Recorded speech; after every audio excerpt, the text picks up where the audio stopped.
សួស្តីអ្នកនរគ្នាថ្ងៃនេះខ្ញុំនឹងប្រាប់អំពី Sell Ringtone ដោយមិនចាំបាច់ Jailbreak ឥឡូវយើងមានកុំព្យូទ័រនិងទូរស័ព្ទយើងចូលទៅក្នុងកម្មវិធី Ringtone នៅនោះមាន Ringtone ជាច្រើនយើងអាច download បានហើយនឹង search នៅពេលដែលយើងជ្រើស Ringtone រួចយើង Sell ហើយយើង connect ជាមួយកុំព្យូទ័រ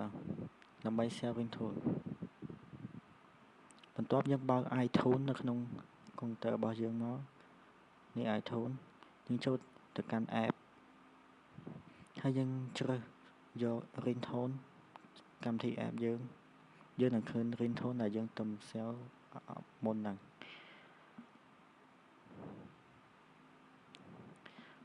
យកអូទៅក្រោមយើងនឹងឃើញពាក្យ sell to យើងចុច sell to ហើយខ្ញុំយក desktop វាងាយស្រួលក្នុងការរកឃើញហើយយើង select folder មកយើងចុច OK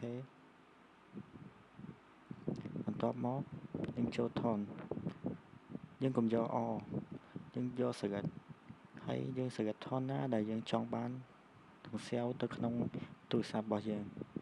ខ្ញុំ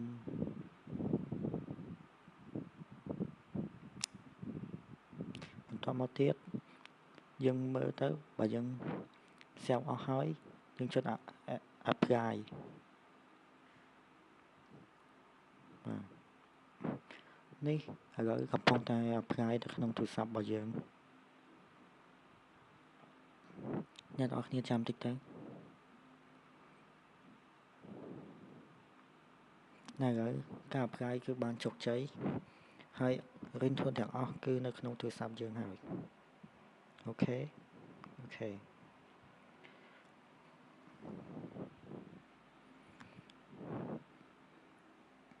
ឡូវយើង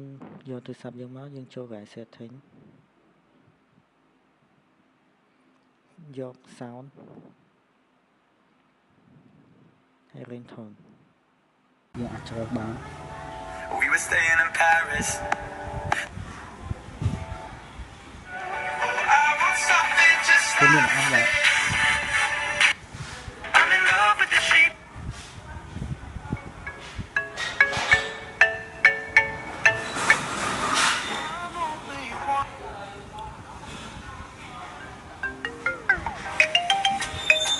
បាទ